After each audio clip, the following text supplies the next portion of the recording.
নিখিলেশ প্যারিসে, মইদুল ঢাকাতে, নেই তারা আজ কোনো খবরে। গ্র্যান্ডের গিটারিস্ট গোয়ানিস ডিসুজা ঘুমিয়ে আছে যে আজ কবরে।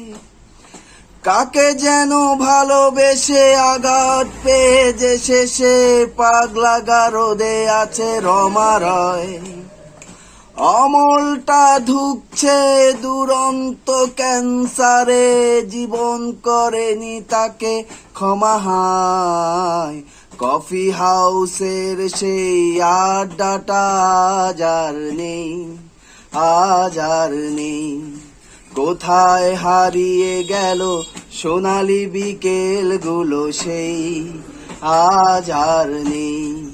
কফি হাউসের সেই আড্ডাটা আজ আর